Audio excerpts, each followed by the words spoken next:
Okay. सो हम लोगों ने ये चीज़ स्टार्ट की और आज हमने उसके अंदर करना है आगे स्टैट्स का पार्ट। आप में से मेरे ख्याल से सब ने या ऑलमोस्ट, हाँ, जो सीनियर्स हैं उन्होंने तो स्टैट्स पढ़ ली होगी। बट उसके अलावा हम जो बात करते हैं वो हम ये चीज़ करते हैं कि एसक्यूएल हमारा लास्ट में हो गया था, अब स्टैट्स का थोड़ा पार्ट करते हैं और उसके बाद हम आगे चलेंगे। खैर, किसी को आइडिया स्टैट्स क्या होती है? What is statistics? डेफिनेशन तो ऑब्वियसली नहीं आती होगी, तो हम उसको रैपिडली आगे लेके चलते हैं। सबसे पहले मैं आपको ये शेयर कर दूँ।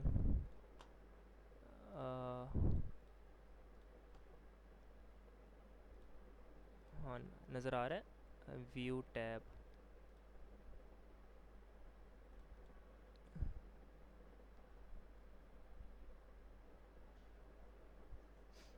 नेट थोड़ा स्लो चल रहा है मेरा ख्याल है ना? सही है। तो अब हम करते हैं, सबसे पहले स्टैट क्या होती है।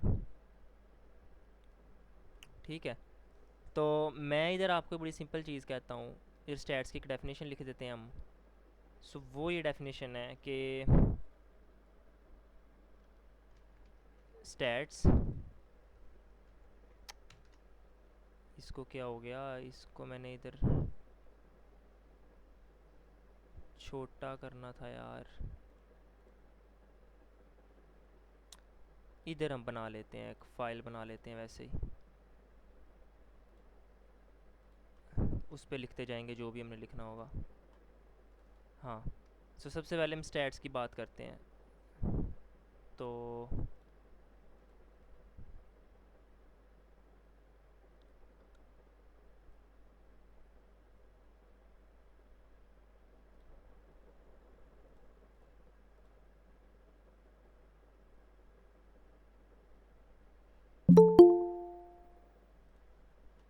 चलो, अब सही नज़र आ रहा है। अब दूसरी फ़ाइल पे, ये वाली फ़ाइल में ये पेज भी नज़र आ रहा है और ये वाला पेज भी नज़र आ रहा है, दूसरा भी।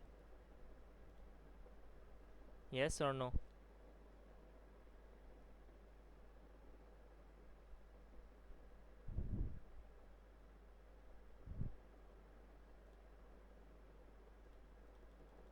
हेलो?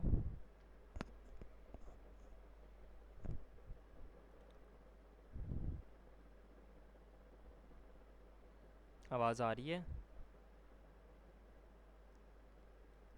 अभी तक वीडियो पॉज है?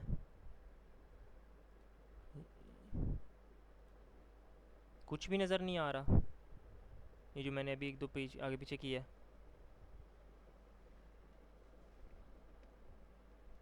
मैं इसको दोबारा करता हूँ।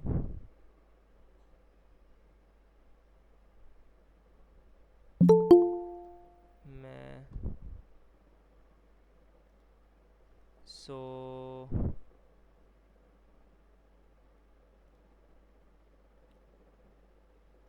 हम इधर कर लेते हैं उसको ओपन ना, एक मिनट। ठीक है। Stats is the science of collecting, organising and analysing data. तो ये चीज़ आपने एक चीज़ याद रखनी है कि आप सिंपल डेटा को कलेक्ट कर रहे हो, डेटा को एनालाइज कर रहे हो और उसको ऑर्गेनाइज करके कोई ना कोई कंक्लूजन्स निकाल रहे हो। ये आपके स्टैट्स है। अब मशीन लर्निंग के अंदर बहुत की फैक्टर है स्टैटिक्स का, बहुत ज़्यादा की फैक्टर है। वो इस तरह से कि अच्छा, अब हम बात हमने ये कर ली कि स्टैट्स क्या होती है, तो सिंपल डेफिनेशन थी, वो सबको पता होगा वो क्या होती है क्या नहीं होती। ठीक है, हम इधर बात करते हैं कि फॉर एग्ज़ाम्पल इसको मैं इधर, ठीक है, ये कर लिया। हम इधर बात करते हैं स्टैट्स क्या आती है। स्टैट्स, ये तो हमारी स्टैट्स हो गई ना स्टार्ट पे, लेकिन इसके नीचे इसकी दो टाइप्स होती हैं। ठीक है, एक को आप कहते होते हो डिस्क्रिप्टिव स्टैट्स। ठीक है, तो इसको पता नहीं क्या हुआ, स्लो है बहुत। एक को आप कहते हो डिस्क्रिप्टिव स्टैट्स, दूसरे को आप कहते हो इन्फरेंशियल स्टैट्स।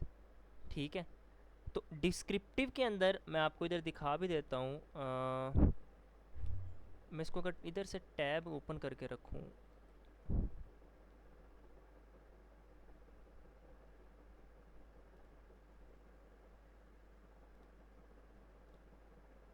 हाँ, सो ये रहा आपका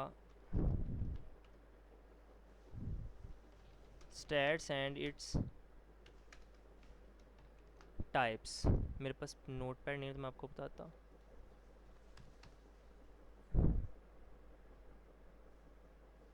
सो ये रहा, ठीक है, ये अच्छी पिक्चर है, ये अगर ओपन हो जाए इधर तो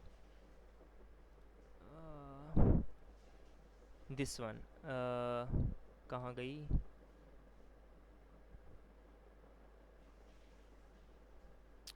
इसकी पिक्चर आई थी यहाँ पे एक, ये है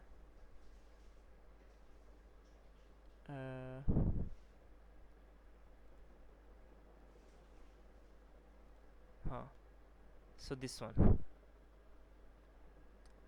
ये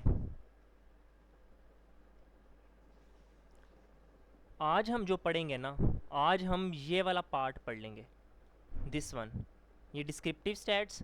सो एक होती है टाइप ऑफ स्टैट्स, स्टैट्स तो हमने बात कर ली, उसके आगे नीचे हमारे पास दो चीज़ें आती हैं, एक होती है डिस्क्रिप्टिव स्टैट्स, होती है इन्फ्रेंशियल स्टैट्स। अब डिस्क्रिप्टिव स्टैट्स के अंदर आपने जब ईडीए वगैरह किया था और नंपा या पांडास की चीज़ें की थी, आपने दो तीन चीज़ें पढ़ी होंगी, मेजर ऑफ सेंट्रल टेंडेंसी, शायद आपने नाम ना पढ़ा हो लेकिन आपने मीन मीडियन मॉड पढ़ा होगा, आपने मेजर ऑफ डिस्पर्शन पढ़ा होगा, जिसके अंदर हमने जब बॉक्स प्लॉट्स को किया था तो मेजर ऑफ डिस्पर्शन की बात की थी, जिसके अंदर आपके पास वेरिएंस था और स्टैंडर्ड डेविएशन था, ये चीज़ थी। तो आप डिस्क्रिप्टिव स्टैट्स के अंदर ये दो मेन टॉपिक्स कवर अप करते हो, और इन्फ्रेंशियल स्टैट्स के अंदर आप क्या करते हो, आप पढ़ते हो एक टॉपिक आपके पास होता है हाइपोथेसिस टेस्टिंग। हाइपोथेसिस टेस्टिंग वो एक आपके पास इन्फ्रेंशियल स्टैट्स का टॉपिक होता है। अब मैं अगर फॉर एग्जांपल हम डिस्क्रिप्टिव स्टैट्स की बात करें, डिस्क्रिप्टिव स्टैट्स की थोड़ी सी डेफिनेशन की बात करें, तो ये आप लिख भी लेना। तो डिस्क्रिप्टिव स्टैट्स के अंदर आपके पास वो डेफिनेशन आपकी इस तरह होती है कि आपने डेटा को ऑर्गेनाइज करना है और आपने डेटा को समराइज़ करके अपने रिजल्ट्स निकालने हैं, ठीक है। इन्फ्रेंशियल स्टैट्स के अंदर आपके पास क्या चीज़ होती है, इन्फ्रेंशियल स्टैट्स के अंदर आपके पास एक चीज़ होती है कि आपने डेटा को ऑर्गेनाइज या मैनेज नहीं करना, आपने डेटा से कंक्लूजन्स निकालने हैं। इसकी मैं आपको एक मिसाल सिंपल देता हूँ कि फॉर एग्ज़ाम्पल मैं कहता हूँ इधर मेरे पास एक ये दो नंबर थे, फॉर एग्ज़ाम्पल 1 2 और एक वो मैं डाल देता हूँ 3, ठीक है। तो मेरे पास ये तीन नंबर हैं। अब अगर इनको मैं ये कहूँ, इसका ये क्वेश्चन ये बनाऊँ कि मुझे बताओ कि कौन से नंबर यहाँ पे ऑड हैं, ठीक है। ये मैं कहता हूँ फॉर एग्जांपल ये एज है, ये ना किसी की एज है, तो मैं यहाँ पे अगर ये कहूँ ना कि फाइंड द ऑड नंबर्स, तो इसमें से ये में ऑड ये होगा, आगे और नंबर होंगे तो और ऑड्स होंगे। तो ये क्वेश्चन किस चीज़ का हो जाएगा, ये क्वेश्चन हो जाएगा डिस्क्रिप्टिव स्टैट्स का, ठीक है। बट अगर मैं यहाँ पे ये कहूँ कि is these are all numbers related to the average age, ठीक है, किसी दूसरे के साथ हम उसका टेस्ट करके कंपैरिजन करके कंक्लूजन निकाल रहे हैं कि क्या ये नंबर दूसरे सारी रेंज के जो जितने भी एजेस हैं उनके बराबर हैं या नहीं है, तो वो चीज़ आपकी चली जाती है हाइपोथेसिस टेस्टिंग के अंदर। बट उसके अलावा जो आपका मेन पार्ट होता है डिफरेंशियल का, वो आपके पास ये सिंपल चीज़ होती है, जैसे आप ईडीए के अंदर क्वेश्चंस निकालते थे कि ट्रेंड देखो, और उसके अलावा क्या उसका है मैक्सिमम जो सेल हुई है वो देखो, ये चीज़ देखो, तो ये सारे क्वेश्चंस किस चीज़ के थे, ये डिस्क्रिप्टिव स्टैट्स के क्वेश्चन थे। बट उसके अलावा इन्फ्रेंशियल स्टैट्स के डिफरेंट काइंड ऑफ क्वेश्चंस होते हैं, जिसके अंदर आप क्या कर रहे होते हो, आप सैम्पल और पॉपुलेशन के अकॉर्डिंग बात कर रहे होते हो, ओके। ये चीज़ तो हमारी होगी डिस्क्रिप्टिव स्टैट्स की और स्टैट्स की। डेटा क्या होता है, जो हमने सबसे पहले बात की थी कि stats is the science of collecting, organising and analysing data. तो डेटा बेसिकली आपका सिंपल, हमने बचपन से पढ़ते आ रहे हैं कि डेटा आपका रॉ फैक्ट्स एंड फिगर्स, तो आपने रॉ फैक्ट्स एंड फिगर्स को, अपने जो भी उनका डेटा है उसको आप एनालाइज कर रहे होते हो। हम दो चीज़ें क्लियर हो गई कि इन्फ्रेंशियल स्टैट्स क्या होती हैं, तो उसकी सिर्फ क्या उसको कह सकते हो आप, टाइप्स हैं। अब हम आ जाते हैं एक बहुत बड़े कॉन्सेप्ट के ऊपर, जिसको आप कहते हो पॉपुलेशन का कॉन्सेप्ट, ठीक है। पॉपुलेशन, और यार इसको मैं इधर डब्बा बना लूँ, डब्बा ठीक रहेगा। सो पॉपुलेशन एंड सैंपल, ये इन दो टर्म्स को समझना, इन दो टर्म्स को आप बहुत ज़्यादा समझना। इसकी मैं डेफिनेशन लिख देता हूँ। सो पॉपुलेशन क्या होती है, मैं वो लिख देता हूँ इधर। सो पॉपुलेशन क्या होती है, सो पॉपुलेशन की इधर लिख देते हैं the group that we are interested in studying, the group we are interested in studying, ये आपके पास हो गई है पॉपुलेशन। और जो आपके पास होता है, ये मैं बताता हूँ कि ग्रुप कौन सा, मैं इसकी बड़ी सिंपल एग्जांपल दूंगा आपको। तो उसके बाद सबसेट ऑफ द पॉपुलेशन। अच्छा, अब एक चीज़ समझना, the group we are interested in studying and the subset of the population, इन पॉपुलेशन और सैंपल की एग्जांपल में से फॉर एग्जांपल मैं आपको एक कहता हूँ कि आपने ना, ये आपके पास एक हाँ, पॉपुलेशन की आप डेफिनेशन इसको इस तरह रखोगे, the group we are interested in studying. इसकी एग्जांपल समझो पॉपुलेशन को है क्या, पॉपुलेशन और सैंपल। ये आपको पूरी मेन टॉप जो कीवर्ड्स है ना, ये आपको हेल्प करेंगे इन स्टैट्स के अंदर हर जगह पे। पॉपुलेशन आपकी ये होती है, फॉर एग्जांपल मैं आपको ये कहता हूँ कि ये हमारे पास था, ठीक है, हमारे पास फॉर एग्जांपल इधर ही ये एक सर्कल बनाया मैंने, ये मैं कह रहा हूँ कि ये लेट से लाहौर की आबादी है। अब मैं कहता हूँ ये पूरी आपने एक बनाया एग्जिट पोल बनाया, ठीक है, एग्जिट पोल आपने बनाया, और एग्जिट पोल के अंदर आपने क्या किया कि आपने ये देखना है कि कौन कौन बंदा, इधर इलेक्शन हो रहे हैं, कौन कौन जीतेगा लाहौर में से, कौन जीत के जाएगा। सो ये आपका फॉर एग्जांपल एक आपने कंक्लूजन निकालना है कि लाहौर में से कौन जीतेगा। अभी एक स्टैट्स की प्रॉब्लम है, जो सर्वेज होते हैं स्टैट्स की प्रॉब्लम है। तो अब आप क्या करोगे, ये जो पूरी जगह है ना, ये पूरी लाहौर की जुरिडिक्शन जिसमें 10 लाख लोग हैं, करोड़ हैं, जितने भी हैं, ये हो गई पॉपुलेशन। इसको आप कहते हो पॉपुलेशन।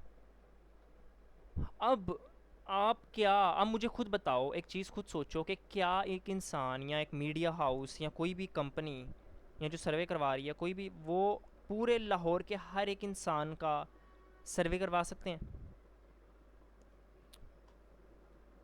यस और नो? वो पूरे लाहौर के या पूरी जगह के हर एक इंसान का सर्वे करवा सकते हैं? यहाँ फॉर एग्जांपल मैं ये कहता हूँ कि आप जैसे कई कंट्रीज़ के अंदर आपने एक चीज़ देखी होगी कि आप गूगल करो ना कि एवरेज एज, तो वो आ जाती है कि जापान की एवरेज एज इतनी है, इसकी एवरेज एज इतनी है। अब क्या उन्होंने, अगर पाकिस्तान की मैं एवरेज एज देखूँ, तो क्या उन्होंने पूरे पाकिस्तान के हर एक इंसान की एवरेज एज पूछी है कि आपकी एज क्या है, देन उसको फिर सबके साथ मल्टीप्लाई कर प्लस करके तो उतने भी डिवाइड किया, तो आपकी एवरेज एज निकाल लिया, मीन निकाला है? ऐसे हुआ है? What do you think?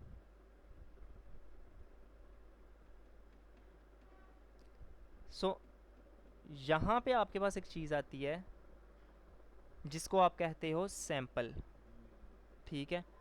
Sample आपका बेसिकली क्या होता है कि मैं आपको कह दूं कि ये पूरा लाहौर है या ये पूरा पाकिस्तान है। अब मैं आपको कह दूं कि अच्छा इधर भी लोग रहते हैं, इधर भी रहते हैं, ठीक है, और ये भी सारे लोग रह रहे हैं जी, इधर इधर भी हैं, इधर भी हैं, ये सारे मल्टीपल लोग्स हैं। अब मैं आपको कहता हूँ कि आप अच्छा ये ऐसा ना करो कि हर एक इंसान के पास जाओ, आप सैंपल्स उठाओ, एक इस एरिया से सैंपल उठा लिया, एक इस एरिया से सैंपल उठा लिया, एक इस एरिया से सैंपल उठा लिया, इधर, ठीक है। आप क्या करो फिर उन सैंपल्स को आपस में प्लस करके तो उनका मीन निकाल लो, और हर एक मीन के अकॉर्डिंग आप बता दो कि अच्छा ये इसका ये मीन निकल रहा है। तो आपके सैंपल इस तरह इस जो पॉपुलेशन है ना, अब आपकी ये पूरे पाकिस्तान की, इसको तो पॉपुलेशन कहोगे ना आप, बट ये जो बीच में सैंपल्स हैं ना, ये एक सैंपल है, ये सैंपल की वैल्यू है, ठीक है। ये आपके कीवर्ड सैंपल का मतलब है कि सैंपल इस तरह का होता है। अब हम बात आगे करते हैं, एक मिनट, ओके। सो अब हम बात करते हैं इसमें एक और चीज़ की जिसको आप कहते हो सैम्पलिंग टेक्निक। इसका पेज बढ़ेगा, हाँ, ठीक है। सो इधर हम एक बात करते हैं जिसको आप कहते हो सैम्पलिंग टेक्निक, ठीक है। हमने पॉपुलेशन और सैंपल तो पढ़ लिया, अब सैम्पलिंग टेक्निक क्या होती है। सो सैम्पलिंग टेक्निक्स।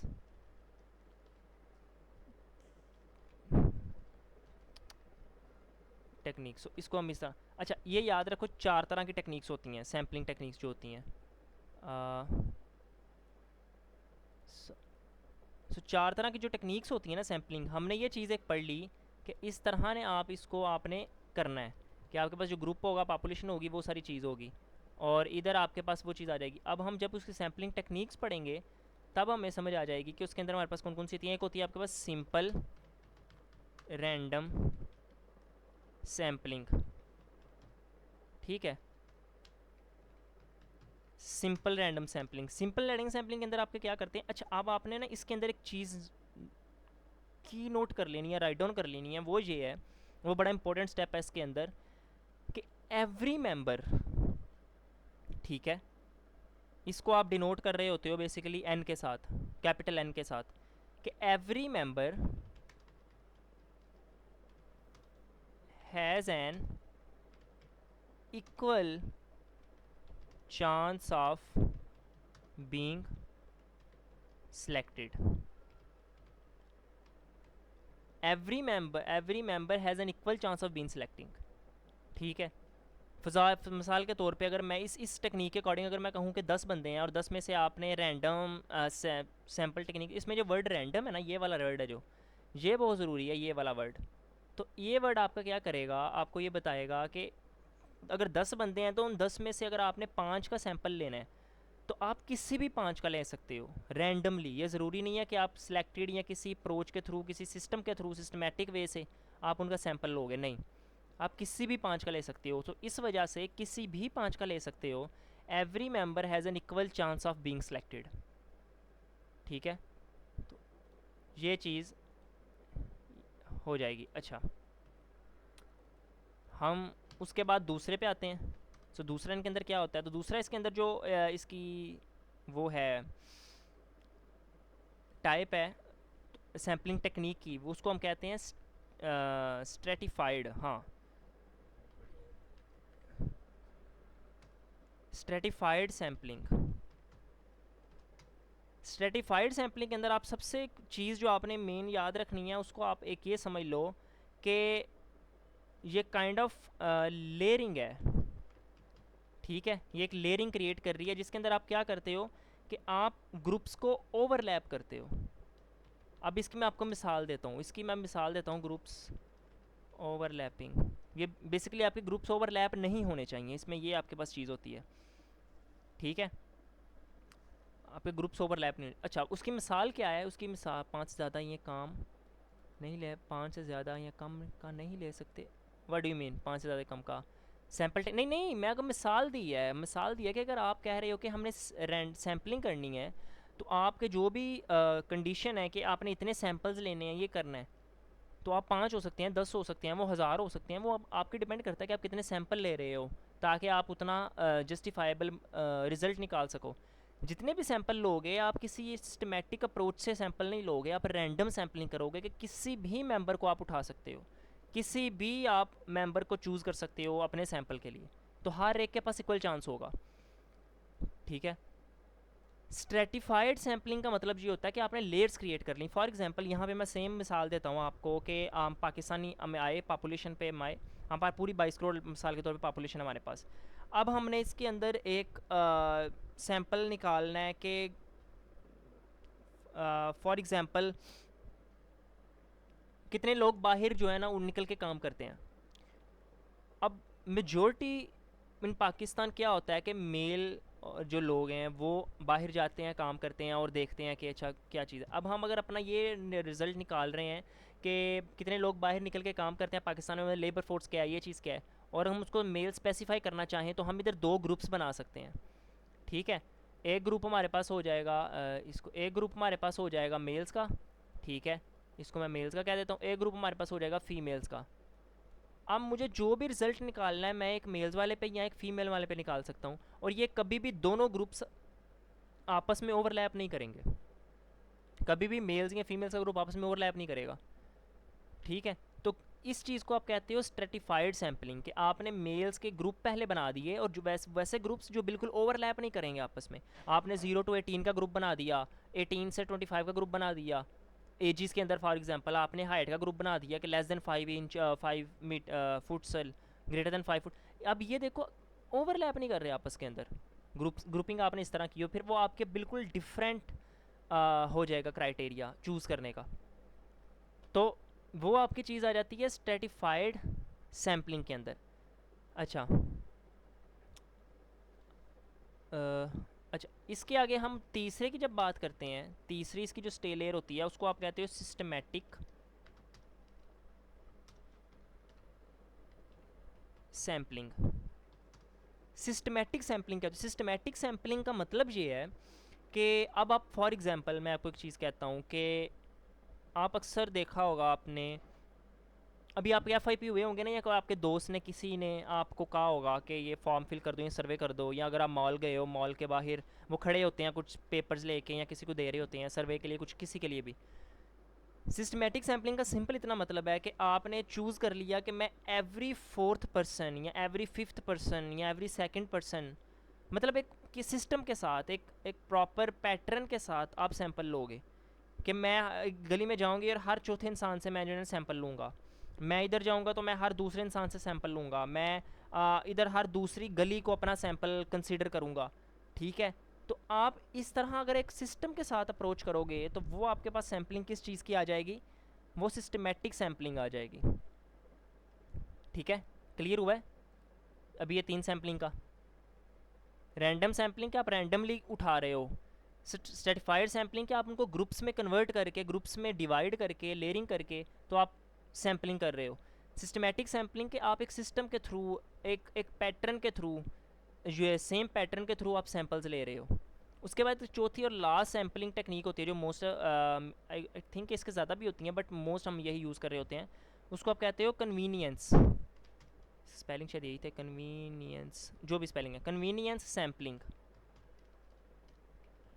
सो कन्वीनियंस सैम्पलिंग मेनली होती है आपकी domain related sampling. For example अगर मैं आपको कहूँ कि डेटा साइंस का मेरे पास एक सर्वे है, वो आपने फिलअप करना है, तो क्या जो बाहर फ्रूट की रेडी लगा के खड़ा हुआ है वो डेटा साइंस का सर्वे जो है वो उसको फिलअप कर पाएगा? नहीं फिलअप कर पाएगा ना। तो उस चीज़ को हम कहते हैं कन्वीनियंस सैम्पलिंग के। आप इसमें एक वर्ड बड़ा यूज़ होता है, उसको आप कहते हो voluntary voluntary response sampling. Voluntary response sampling, ठीक है, कि आप डोमेन के बंदे से सैम्पलिंग करवा रहे हो। आप डेटा साइंस, अगर डेटा साइंस के अंदर वो जो आपका सर्वे है वो मेडिकल के रिलेटेड है, तो आप डेटा साइंस के किस डेटा साइंटिस्ट से उसका सर्वे फिलअप नहीं करवाओगे, आप डॉक्टर से फिलअप करवाओगे या मेडिकल के लोगों से फिलअप करवाओगे। तो इस तरह से जो आपकी कन्वीनियंस सैम्पलिंग होती है वो आपको यहाँ पे हेल्प करती है कि आप जो भी आपका क्वेश्चन है आप उन लोगों से ही पूछो जाके, कि अगर फॉर एग्जांपल अब आप करते हो कि जी के यूनिवर्सिटी के अंदर या जॉब है, जॉब के अंदर पाकिस्तान में जितने भी IT के लोग हैं उनके अंदर कितनी सैलरी है, क्या एवरेज सैलरी चल रही है। अब आप जाके जॉब वालों से ही पूछोगे ना जो सैलरी कर रहे हैं। अब इसके आपके पास 2-3 चीज़ें आ जाती हैं। आप इधर स्ट्रेटिफाइड सैम्पलिंग में उसको कन्वर्ट कर सकते हो कि IT डिपार्टमेंट में कौन काम कर रहा है, बैक एंड के अंदर कौन काम कर रहा है, यहाँ पे कौन काम, इस तरह भी आप उसको डिवाइड करके ग्रुप्स में डिवाइड करके पूछ सकते हो। आप उसको कन्वीनियंस सैम्पलिंग के थ्रू भी कर सकते हो। तो ये आपके पास अप्रोचेज़ होती हैं कि आपने उसको किस तरह लेके चलना है। तो ये तो सारी हमारे पास होगी सैम्पलिंग टेक्निक्स। हमने देख लिया पॉपुलेशन और सैंपल क्या है, कि पॉपुलेशन वो ग्रुप जिसको हम स्टडी करना चाह रहे हैं, और सैंपल हम उस पूरे ग्रुप को स्टडी तो नहीं कर सकते, तो हम उसके छोटे छोटे सबसेट्स को स्टडी करते हैं, और सैंपल सिर्फ वही होता है कि सबसेट ऑफ द पॉपुलेशन। ठीक है, उसके बाद सैम्पलिंग अगर हमने अब कह लिया कि अच्छा हमने अब सैंपल तो लेना है बट कैसे लेना है, तो उसकी सैम्पलिंग टेक्निक हमने 4 टेक्निक्स पढ़ी हैं, तो इस तरह से आप सैंपल्स ले सकते हो। ये 4 सैम्पलिंग टेक्निक्स हैं। ठीक है, यहाँ तक किसी का कोई क्वेश्चन? फिर से हम आगे चलते हैं। Anything till now? अगर क्वेश्चन नहीं है तो यस लिखो।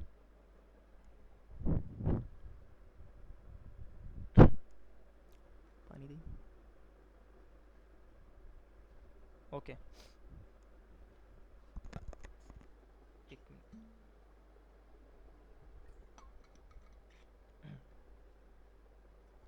अब हम पढ़ते हैं वेरिएबल।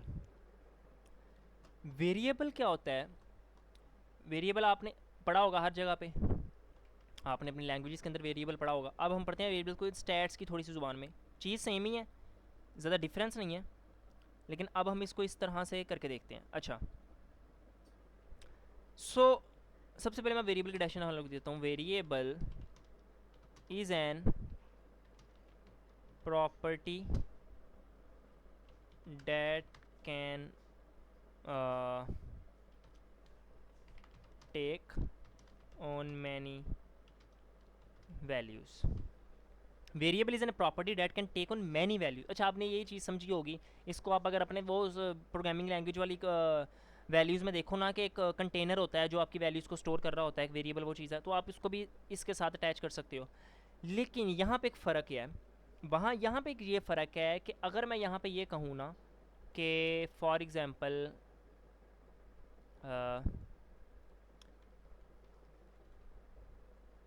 यार इसको छोटा कर देते हैं।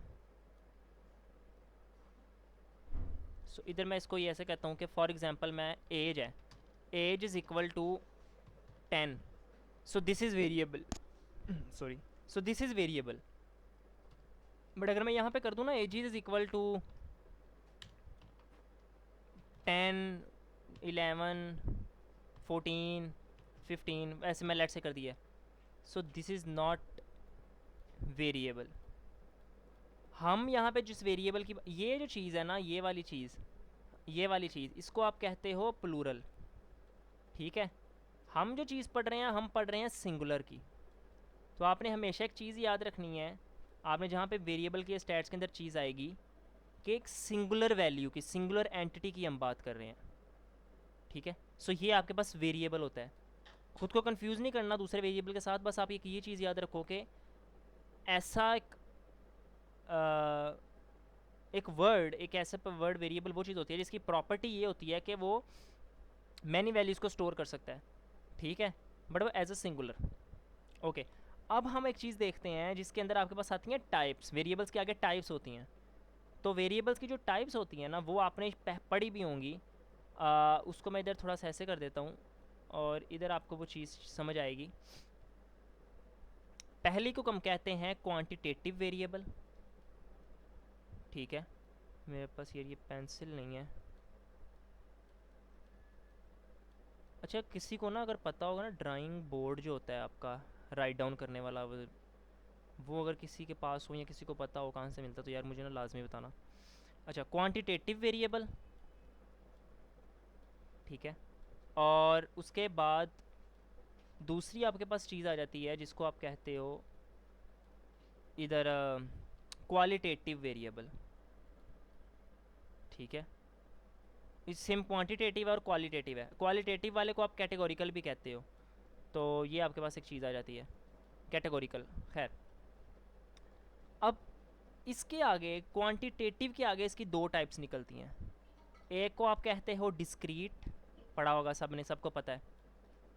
दूसरे को आप कहते हो कॉन्टीन्यूस, ठीक है। इसको मैं ऐसे कर देता हूँ।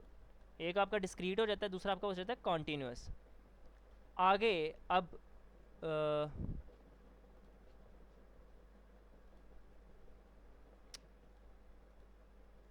अच्छा,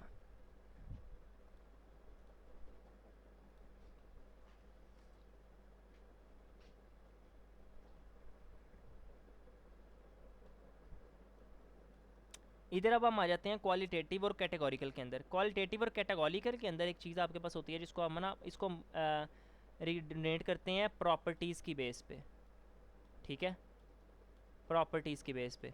और इसको मैं नेक्स्ट पेज पे ले जाता हूँ। तो प्रॉपर्टीज़ की बेस पे जब हम इसको कर रहे होते हैं ना, तो सबसे पहले आपके पास प्रॉपर्टीज़ आती हैं। प्रॉपर्टीज़ के बाद आपने बेसिकली इसको क्या करना होता है, कैटेगरीज़ हैं। एक चीज़ याद रखो, माइंड में ले जाओ, कैटेगरीज़ हैं। कैटेगरीज़ को आपने, कैटेगरीज़ हमेशा जब भी हम बात करते हैं, ईडीए के अंदर भी हम बात की कैटेगरी की, कैटेगरी होती है आपके पास ग्रुप्स, क्लासीफाई करना, क्लासिफिकेशंस करना, उसको अलग अलग करना, अलग अलग ग्रुप्स बना लेना, कैटेगरीज बना लेना, ठीक है। तो ये डिफरेंट वर्ड्स हैं उसके। तो इसके अंदर भी आप क्लासीफाई कर रहे होते हो, क्लासिफिकेशन कर रहे होते हो based on some properties. For example मैं कहता हूँ यहाँ पे जेंडर, तो जब मैं जेंडर कह रहा हूँ तो इसकी जेंडर को जब मैं क्लासीफाई करूँगा, इसको अलग अलग करूँगा दो ग्रुप्स के अंदर, तो बेस्ड ऑन देयर प्रॉपर्टीज़ के मेल की क्या प्रॉपर्टीज़ हैं, फीमेल की क्या प्रॉपर्टीज़ हैं, मैं इनको मेल एंड फीमेल में डिस्ट्रीब्यूट कर दूँगा। ठीक है, आपके पास ये डिस्ट्रीब्यूशन हो जाएगी, क्लासिफिकेशन हो जाएगी। तो इस चीज़ को आप कह रहे होते हो बेसिकली क्वालिटेटिव या कैटेगोरिकल वेरिएबल्स, जिसके अंदर अगर मैं यहाँ पे फ्लावर्स ऐड करूँ तो फ्लावर्स आपके पास आ जाएंगे। आप रोज़ को कह सकते हो, आप जैस्मिन को कह सकते हो, आप इस तरह फ्लावर्स वो डिफरेंट कर सकते हो, आप किसी भी चीज़ को क्लासीफाई कर सकते हो, चीज़ें कर सकते हो। तो आपके पास जो क्वांटिटेटिव वेरिएबल होता है वो आपके पास डिस्क्रीट और कॉन्टीन्यूस। अच्छा, डिस्क्रीट और कॉन्टीन्यूस क्या होता है वो मैं आपको बता देता हूँ, वो आपको पता तो हो गई। जो डिस्क्रीट होते हैं बेसिकली, जितने भी डिस्क्रीट नंबर्स हैं, डिस्क्रीट का मतलब ये होता है कि वो एक होल नंबर होगा। फॉर एग्जांपल अगर मैं कहता हूँ एज, तो अगर मैं हम एज को ईयर्स में बात कर रहे हैं, यहाँ मैं कह रहा हूँ कि how many cars do you have, तो आएगा आइदर 0 1 2 3 4 5 6 10, कभी ऐसे नहीं आएगा 1.5। 1.5 कार्ड कोई ओन नहीं करता। अगर मैं कहूँ कि आपके बच्चे कितने हैं, तो 2 3 4 0 ये एक नंबर आएगा। कभी ऐसा नहीं आएगा 1.3 1.5 2.4, ऐसे नंबर नहीं आएगा। तो जो होल नंबर्स होते हैं उनको हम कहते हैं डिस्क्रीट। याद रखना, होल नंबर्स को। कॉन्टीन्यूस ये भी होते हैं, चलते जाएंगे, बेशक ये 10 लाख तक चले जाएं, बट ये कॉन्टीन्यू उसमें डेसिमल में नहीं होंगे, होल में होंगे। और जो कॉन्टीन्यूस नंबर होते हैं वो आपके पास होते हैं डेसिमल में नंबर जो होते हैं 0.15 0.3 0.4, और ये कॉन्टीन्यूस चलते जाते हैं। हाइट ऑफ एनी पर्सन, तो 0 पॉइंट इतनी में हो जाएगा। Mean of height of Pakistan, तो इस तरह हो जाएगा। तो ये जितने भी नंबर्स आ रहे हैं ये आपके डेसिमल में आएंगे। तो डेसिमल के जो नंबर्स होंगे वो आपके कॉन्टीन्यूस में होंगे, डिस्क्रीट के आपके होल में होंगे। अब एक चीज़ पता लग गया कि वेरिएबल ऊपर होता है। वेरिएबल की दो टाइप्स हैं, दो, एक का नाम है क्वांटिटेटिव वेरिएबल, दूसरे का नाम है क्वालिटेटिव और कैटेगोरिकल वेरिएबल। क्वांटिटेटिव वेरिएबल के अंदर हमारे पास आगे जो दो टाइप्स आती हैं जिसको हम कहते हैं डिस्क्रीट और कॉन्टीन्यूस। डिस्क्रीट वो जिसके अंदर सारे होल नंबर्स होते हैं, कॉन्टीन्यूस जो रिप्रेजेंट करता है डेसिमल नंबर्स को। दूसरी साइड पे हम बात करें क्वालिटेटिव और कैटेगोरिकल वेरिएबल्स की, तो वो क्या करते हैं, वो ऐसे वेरिएबल्स होते हैं जो क्लासीफाई करते हैं बेस्ड ऑन सम प्रॉपर्टीज़। जैसे कि जेंडर का हमने आगे बात की कि मेल और फीमेल में इसको क्लासीफाई कर दिया, फ्लावर्स को क्लासीफाई कर दिया, इस तरह क्लासेस को ठीक है, तो इस मल्टीपल चीज़ों को क्लासीफाई करते हैं। तो ये आपके पास बेसिकली हो जाता है वेरिएबल और उसकी टाइप्स।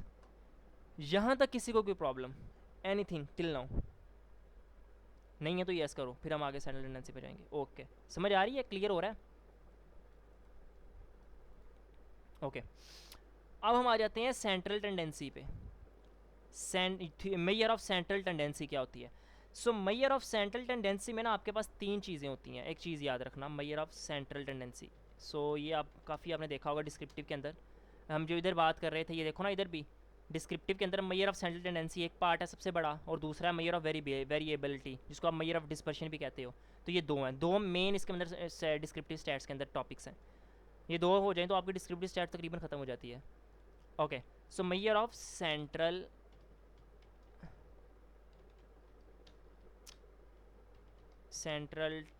टेंडेंसी, ये मैंने बात कर दी, ठीक है। इसके अंदर अब हम बात करेंगे, तीन चीज़ें हमारे पास होती हैं। एक होता है हमारे पास मीन, दूसरा हमारे पास होता है median, and the third one is mod. Mean का सबको पता है, मीन किसको कहते हैं? एवरेज को, ठीक है, ये सबको आइडिया होगा। और मीडियन हमारे पास क्या चीज़ होती है?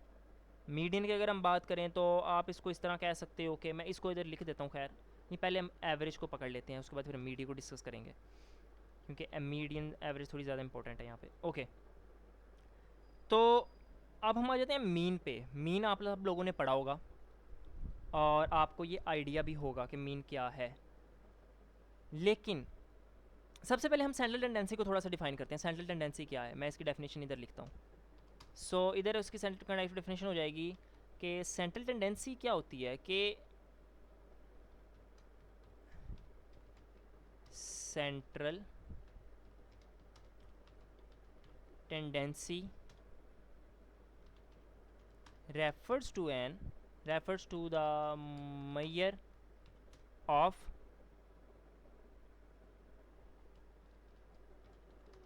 used to determine the center of the distribution. मैं आपको ये बताता हूँ ये क्या कह रहा हूँ मैं। सो ये कह रहे हैं कि सेंट्रल टेंडेंसी क्या करती है, वो मैयर रेफर करती है क्या रेफर करना होता है इसके अंदर सेंट्रल टेंडेंसी में हमने, सेंटर ऑफ द डिस्ट्रीब्यूशन। ठीक है, अब सेंटर ऑफ डिस्ट्रीब्यूशन का मतलब क्या है, ये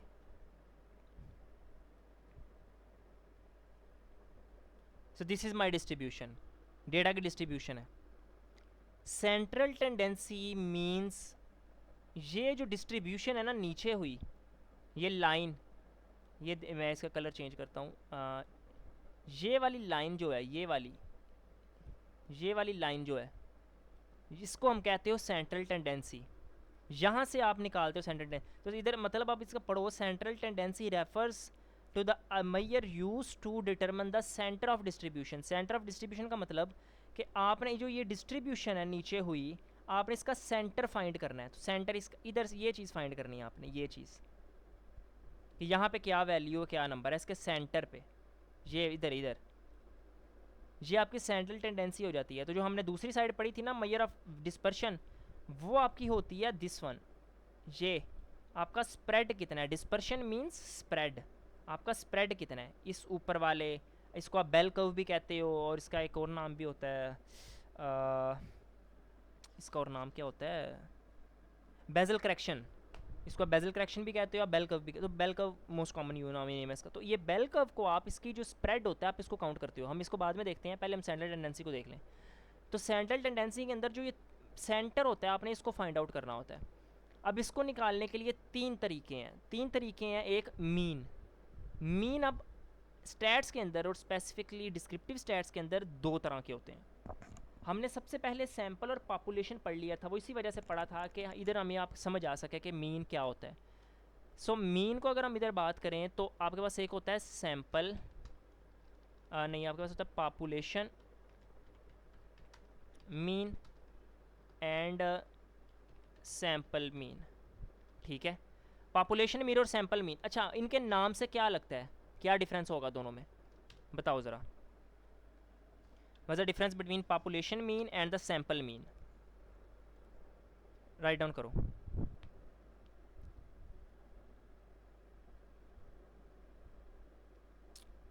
क्या लगता है लॉजिक क्या हो सकती है।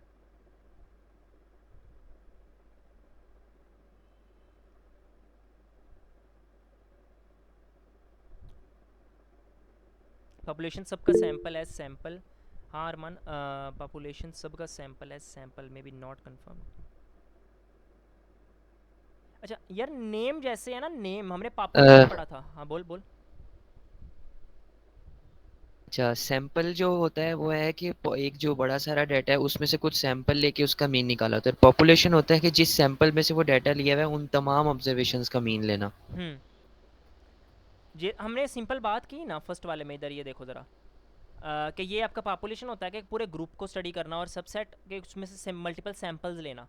अब एक सैंपल का क्या मीन होगा, फॉर एग्जांपल मैं कहता हूँ कि आप सारी यूनिवर्सिटीज़ का आपने ना ग्रुप बनाया हुआ है। अब यूएमटी उसका एक सैंपल है, आप यूएमटी में आए, आपने पर्टिकुलर यूएमटी के अंदर आके आप मल्टीपल फिर सैंपल्स लिए। अब यूएमटी का जो सैंपल होगा आप इसका एक मीन निकालोगे, फिर आप यूसीपी का एक मीन निकालोगे, उसका मीन निकालोगे। तो ये जो एक एक सैंपल का आप मीन ले रहे हो, this is called sample mean. और अगर आप पूरी पॉपुलेशन का मीन ले रहे हो, कि फॉर एग्जांपल अब लास्ट में मैं बात कर रहा हूँ कि काइंड ऑफ ये कह सकते हो कि यूएमटी है या यूसीपी है, या इन सबको मिला के अब मैं इनका जो मीन आया मैं उसको मीन ले रहा हूँ, तो वो आपके पास हो जाएगा पॉपुलेशन मीन। ठीक है, अब इसके होते हैं कुछ फार्मूलाज जो शायद तंग करते हैं लोगों को, बट स्टिल इनके होते हैं कुछ फार्मूलाज, और वो फार्मूलाज इधर मैं इसके लिख नहीं पाऊँगा। वो होते हैं बेसिकली आपका समीशन एन आई ओवर एवा इज़ इक्वल टू, मैं इधर सर्च कर लेता हूँ, पॉपुलेशन मीन फार्मूला। सो ये देखना, हाँ इमेजेस में दिखाता हूँ, सैंपल का और पॉपुल, हाँ ये देखो, ये सही है। सो ये है, हाँ सो ये समझ आ रही है ये क्या लिखा हुआ है। इधर ये भी लिखा। सो अच्छा, डिनोट कैसे करते हैं? सो जो सैम्पल मीन होता है ना, वो आपका होता है एक्स बार। ये सैम्पल मीन है। 15 मिनट्स रहते हैं, okay. We need to learn formulas when Python is doing it for अस।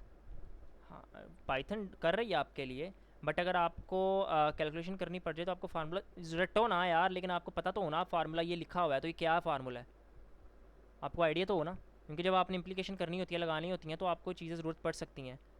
कभी कभार होता है कि आपको मशीन लर्निंग में मॉडल्स अप्लाई नहीं करने पड़ते, आपको पूरा सोल्यूशन अपना स्टैट्स की बेस पे नहीं लेके आना होता है। स्टैट्स खुद एक मशीन लर्निंग है, स्टैट्स भी तो मशीन लर्निंग है। तो स्टैट्स की बेस पे सोल्यूशन लेके आना हो तो उस वक्त क्या करोगे? तो फार्मूलाज का आपको पता हो, रटो ना, बेशक आप गूगल कर लो, कोई प्रॉब्लम नहीं है। आ, अच्छा, अब इधर ये चीज़ देखो, ये जो फार्मूला इधर ये दिखा रहा है, इसको अगर मैं ओपन करूँ, हाँ, ये बहुत अच्छी यार ऑनलाइन मैथ लर्निंग है। मैंने इससे पहले भी एक चीज़ देखी थी। तो सेंट्रल डिस्ट्रीब्यूशन, सेंट्रल टेंडेंसी, ये आ गया। अच्छा, ये है पिक्चर। यहाँ पे एक चीज़ देखो, ये जो एक्स बार है ये सैम्पल मीन है, ये सैम्पल मीन का सिंबल है। और ये समीशन जो है, समीशन काइंड ऑफ, ये यू सा, ये आपके पास इसको समीशन कहते हैं, क्या कहते हैं हम, जो भी नाम है इसका, समीशन होता है, ओमेगा ओमेगा क्या होता है, म्यू म्यू होता है, म्यू होता है, ये लिखा हुआ है ग्रीक लेटर, तो ये लिखा हुआ है। ओके, सो आप लोग भी ये देख लो। ओके, तो इसके अंदर सबसे पहले जो मीन है, मीन समझो, पॉपुलेशन मीन का मतलब क्या? पॉपुलेशन मीन का मतलब ये कि sigma N, N means population का जो डेटा होता है ना, पॉपुलेशन का डेटा, उसको हम कैपिटल एन से डिनोट करते हैं, और जो सैम्पल डेटा होता है उसको हम स्मॉलर एन से डिनोट करते हैं। तो ये चीज़ याद रखना, population data capital N, sample data smaller N. तो यही चीज़ हम इधर इसकी कर रहे हैं कि sigma N I is equal to one. I is equal to one का मतलब क्या है कि स्टार ऑब्वियसली आई से करो जो वैल्यूज़ होंगी। तो ये इधर हो जाएगा आपके पास, ये हो गया सिग्मा, इधर आपके पास हो गया ये एन, ये हो गया आपके पास आई, ठीक है, और इधर चीज़ हो गई आपके पास ये वन। अब इधर आप आ जाओ, इधर आपने क्या करना है, क्या लिखा हुआ है उसने, x i over capital N. X i का मतलब क्या हुआ, x i over capital N. तो ये आपके पास हो गया म्यू काइंड ऑफ ऐसे, ये आपके पास हो गया पॉपुलेशन मीन का फार्मूला, ठीक है। तो इसमें हो कुछ भी नहीं रहा, वो ये कह रहा है कि एक्स के अंदर जितनी भी आई पे वैल्यूज़ हैं, ठीक है, उन सब का प्लस करो, उनका समीशन लो, सिग्मा लगा, उनका समीशन लो, और उनको एन के ऊपर जो एन की वैल्यू है उस पर डिवाइड कर दो, जो भी पॉपुलेशन एन पॉपुलेशन की वैल्यू है। फॉर एग्जांपल इसकी 10 होगी, 10 अगर इंटीजर्स होंगे 10 पे डिवाइड कर दो। जैसे आप सिंपल मीन लेते हो यार, एवरेज, ये बस फार्मूला लगा रहा है, बाकी आपने हमेशा से मीन लेना सीखा हुआ है कि सबको प्लस करके उतने पे डिवाइड कर दो, ठीक है। ये आपके पास हो गया पॉपुलेशन मीन। सैम्पल मीन देखो, सैम्पल मीन भी सेम है, सिर्फ एक फ़र्क है कि जहाँ पे कैपिटल एन आ रहा था वहाँ पे उन्होंने स्मॉलर एन लगा दिया। ये देख लो, बस जहाँ पे कैपिटल एन आ रहा था स्मॉलर एन लगा दिया, बस।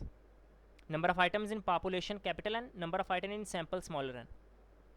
तो ये आपके पास हो गया पॉपुलेशन मीन और सैम्पल मीन, ठीक है। तो खैर, ये चीज़ क्लियर है, पॉपुलेशन मीन और सैम्पल मीन। सिग्मा भी म्यू, हाँ, सिग्मा क्या, सिग्मा खुद ऐड, सिग्मा ही तो आंसर है ना उसको प्लस करने का, मेरा ख्याल है ये पूछ रहे थे। खैर, हम आगे चलते हैं और हम बात करते हैं अब, मेरा ख्याल है मीन तो क्लियर कट हो गया, बस इसमें जो मेन चीज़ थी एक वो था कि इसका पता चल जाए सैम्पल मीन का और पॉपुलेशन मीन का। तो आप मोस्टली सैम्पल मीन यूज़ कर रहे होते हो, ये याद रखना, क्योंकि आपके पास पॉपुलेशन का डेटा नहीं होता, आपने पॉपुलेशन को हमेशा ऑब्जर्व करना होता है। आप सैम्पल्स निकालते हो तो सैम्पल का भी आप मीन लेते होते हो मोस्टली। अच्छा, अब हम मीडियन की जब बात करते हैं तो मीडियन के अंदर आपने दो चीज़ें याद रखनी है। मीडियन कैसे निकालना है आपने, सॉर्ट ऑल द नंबर्स, और इसके सेकंड आप क्या कर लो कि फाइंड द सेंट्रल टेंडेंसी, ठीक है। ठीक हो गया। So find the central tendency, वो चीज़। अच्छा, अब ना एक चीज़ याद रखना, इधर मैं वो कर देता हूँ, लिखता हूँ ये फॉर एग्ज़ाम्पल मैंने इधर ये एक चीज़ बनाई, मैं इधर किया 1 2 3 3 एंड 4।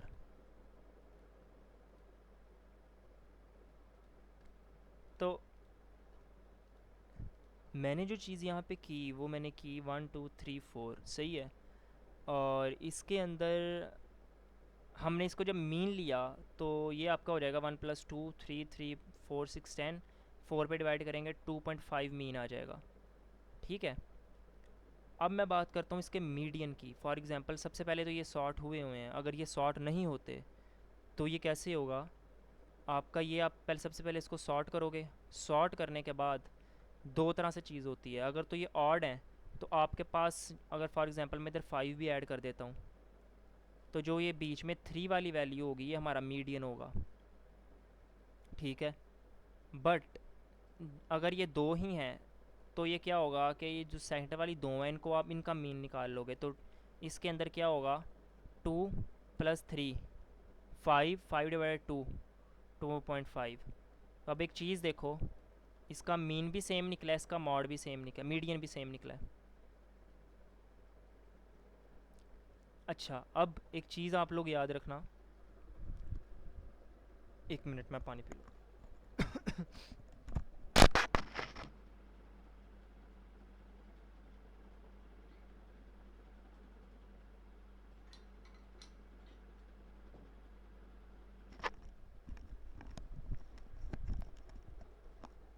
एक चीज़ क्लियर रखना कि जो मीडियन होता है ना, मोस्ट लोगों का ये क्वेश्चन होता है कि हम मीडियन को कहाँ पे यूज़ करें और मीन को कहाँ पे यूज़ करें। तो सिंपल, अगर आप यूज़ मीन कर रहे हो तो मीन करोगे जहाँ पे आपके पास आउटलायर्स आ जाते हैं ना। फॉर एग्जांपल मैं इधर लास्ट में 100 ऐड कर दूँ, एक इधर मैंने एक 100 ऐड कर दिया, तो अब अगर मैं इसका मीन निकालूंगा ना तो मीन 100 को इंक्लूड करके तो इसका मीन 16 या 15 कुछ निकलेगा। बट अगर मैं इसका मीडियन निकालूंगा तो मीडियन मेरा ये ही निकलेगा, या 4 निकल आएगा, विच इज़ क्लोज टू 2.5। ठीक है, तो जहाँ पे आउटलायर्स आपके पास आए वहाँ पे आप हमेशा मीडियन को प्रेफर को। तो ये आपके पास हो गया मीडियन। अब मीडियन भी आपको समझ आ गया, मॉड क्या होता है, मीन भी पता चल गया, मीडियन भी पता चल गया। और मॉड क्या होता है, मॉड मोस्ट फ्रीक्वेंट एलिमेंट्स, कि मैं आपके पास कह रहा हूँ कि 5 5 5 1 2 ऐसे करके आपके पास एलिमेंट्स हैं, तो आप देखोगे सबसे ज़्यादा एलिमेंट कौन सा रिपीट हुआ है, फ्रीक्वेंट कौन सा आया है, तो वो आपके पास मॉड में चीज़ आ जाएगी। सही है, ओके। तो कैटेगोरिकल जो मॉड होता है आपका, वो आप मोस्टली यूज़ करते हो कैटेगोरिकल डेटा के ऊपर, जिसके अंदर फॉर एग्जांपल मैं कहता हूँ कि जेंडर की ही मैं मिसाल देता हूँ कि जेंडर के अंदर आप एक चीज़ देखते हो, मिसिंग वैल्यूज़ हैं आपके पास जेंडर के अंदर, तो आप अब वहाँ पे मीन तो नहीं लगाओगे या मॉड तो नहीं लगाओगे अब जेंडर के अंदर, क्योंकि एक मेल और फीमेल है। तो आप क्या करोगे वहाँ पे मॉड मीडियन अप्लाई या मीन अप्लाई नहीं करोगे, आप मॉड अप्लाई करोगे, देखोगे कि कौन सी सबसे ज़्यादा वैल्यूज़ रिपीट हो रही हैं। ठीक है, और जो वैल्यूज़ रिपीट हो रही होंगी, अगर वो मेल सबसे ज़्यादा आ रहा है तो आप मेल के साथ रिप्लेस कर दोगे उनको, या फीमेल के साथ कर दोगे। तो ये काइंड ऑफ एग्जांपल हो सकती है कि मॉड आप कहाँ पे यूज़ कर रहे होते हो। तो मॉड आपका मतलब फ्रीक्वेंट वैल्यूज़, सबसे ज़्यादा वैल्यूज़ कौन सी आ रही हैं, तो ये कैटेगोरिकल डेटा पे आ रहा होता है। इसके बाद आपके पास एक चीज़ आ जाती है जिसको आप कहते हो मेजर ऑफ डिस्पर्शन। एक हमारा टॉपिक क्लियर हो गया है, वो पता है किसी को क्या हुआ है, क्लियर हो गया ये वाला measure of central tendency, mean me mod median, इसमें किसी को कोई प्रॉब्लम। अब दूसरा रहता है ये मेजर ऑफ डिस्पर्शन का, रेंज और जिसमें वेरिएंस और स्टैंडर्ड डेविएशन आता है। Anything till now? नहीं, फार्मूलाज याद नहीं करने होंगे, बट आप देखो ना, आप सिंपल उसको देखोगे तो आपको समझ आ जाएगी।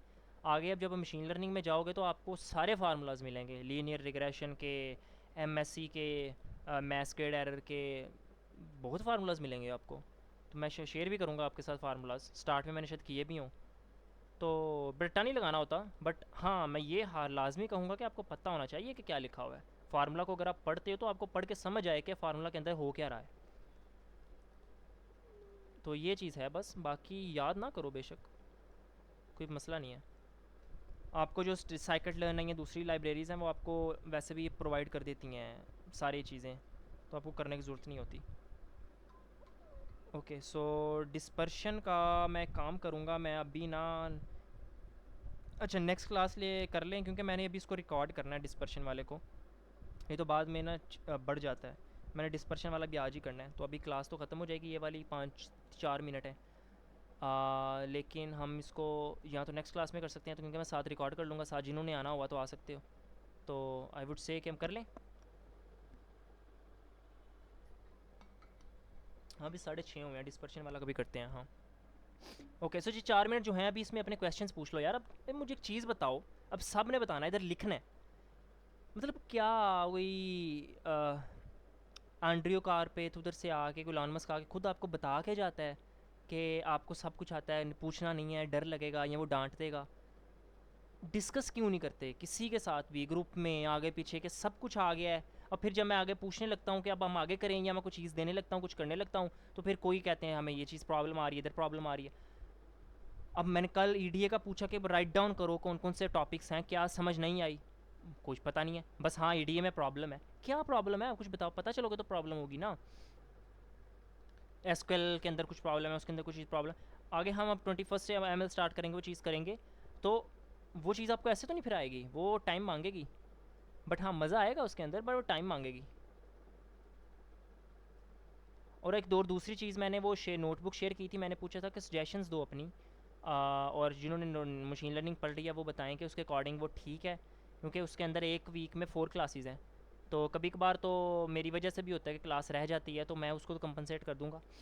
लेकिन एवरेज जनरली 4 क्लासेस ही चलेंगी, कभी हो सकता है कि 1-2 कम हो जाए, बाकी एवरेज 4 क्लासेस ही चलेंगी वीक में। तो फीचर इंजीनियरिंग ईडीए का part, exactly feature engineering EDA का पार्ट है। और फीचर इंजीनियरिंग ईडीए का पार्ट, आप एक चीज़ समझो, आप ना इन सबको अलग ना करो। आप सबसे बड़ी जो गलती कर रहे हो ना, वो इन सबको अलग कर रहे हो। Feature engineering is specifically related two columns and outliers, how to manipulate columns, how to add new columns, how to edit existing columns, how to merge new columns, how to concatenate दो columns को बना के एक new column, ये चीज़ें सारी हैं, ये है फीचर इंजीनियरिंग। फीचर मतलब एक चीज़ समझो, feature column, feature means column, feature engineering column की इंजीनियरिंग, ठीक है। और कॉलम को जब हम कर रहे होते हैं कि इसको नया करो छोटा करो, कॉलम्स को हम क्यों नया बना रहे होते हैं या उसको चेंज कर रहे होते हैं, बिकॉज ऑफ द आउटलायर्स, कि हमारे डेटा के अंदर आउटलायर्स हैं और उन आउटलायर्स को हमने रिमूव करना है, ठीक है। वो आउटलायर्स आप एमएल के पार्ट से पहले जब मर्जी आपने डेटा को, जब डेटा अपने मॉडल को देना है ना, मॉडल को देना डेटा, उससे पहले जो भी चीज़ डेटा को क्लीन करने में, डेटा को अच्छा करने के प्रोसेस में आएगी ना, आप उसको डेटा प्री प्रोसेसिंग कहो, आप उसको डेटा फीचर इंजीनियरिंग कहो, आप उसको कोई भी नाम दो, वो आपने मशीन लर्निंग से पहले ही करना है। वो आप उसको ईडीए का पार्ट कहो ना कहो, वो आपकी सरदर्द है। मॉडल को आपने अपना क्लीन और क्या उसको कह सकते हो, डाइवर्सिफाइड डेटा देना है, ठीक है। मॉडल को आपने अनबाइस्ड डेटा देना है। मॉडल से ये अब फीचर इंजीनियरिंग, अब आपको समझ आ गया होगा कि फीचर इंजीनियरिंग के अंदर क्या होता है। हाँ, प्रोजेक्ट को प्रोजेक्ट है, एग्जैक्टली।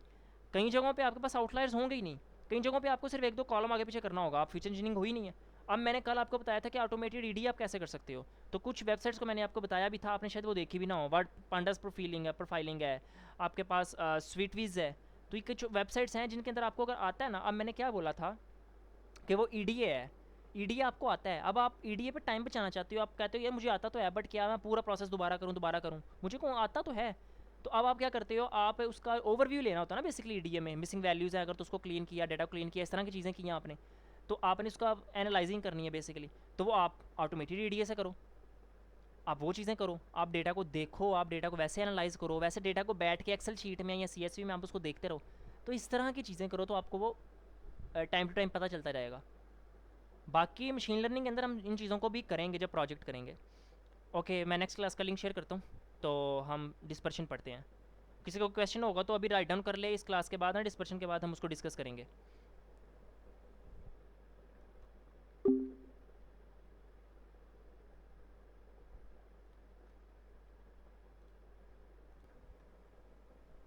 सो जिसको आप कहते हो मेजर ऑफ डिस्पर्शन, ये आपका होता है बेसिकली, आप इसको कह सकते हो स्प्रेड। ठीक है, जो हमने अभी बात की इसको आप स्प्रेड भी कह सकते हो। स्प्रेड किस चीज़ का स्प्रेड है? ये जो हमने बात की है इधर, ये वाला, ये स्प्रेड। ठीक है, तो ये होता है आपका मेजर ऑफ डिस्पर्शन के अंदर। अच्छा, आप डिस्पर्शन के अंदर आपके पास दो चीज़ें आती हैं। एक होती है आपके पास variance, and the second one is जिसको आप कहते हो स्टैंडर्ड डेविएशन। ठीक है, तो ये आपके पास दो चीज़ें आ जाती हैं वेरिएंस के अंदर, मेजर ऑफ डिस्पर्शन के अंदर। अब ये जो आपने पढ़ना है ना, मेन फोकस करना है वो आपने करना है वेरिएंस के ऊपर, क्योंकि स्टैंडर्ड डेविएशन जो है वो वेरिएंस ही है। वो वेरिएंस का आप स्क्वायर रूट ले लो, वो स्टैंडर्ड डेविएशन आ जाता है बस। तो स्टैंडर्ड डेविएशन तो अब वेरिएंस पे डिपेंड करता है, तो हम वेरिएंस को पढ़ते हैं कि वेरिएंस क्या है। तो अब आपने एक चीज़ यहाँ पे फोकस करो, वेरिएंस का फार्मूला सबसे पहले मैं आपको दिखाता हूँ, और वो चीज़ मैंने इधर इसको नोट डाउन कर लिया था। वेरिएंस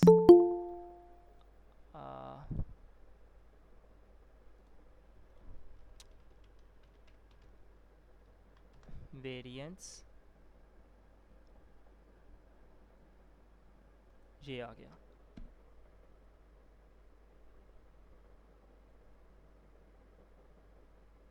सो ये देखो, इधर मैं आपको बताता हूँ ये ना, ये छोटा वेरिएंस क्यों आ रहा है और ये बड़ा एक चीज़ क्यों आ रही है, तो वो मैं आपको बताता हूँ। खैर,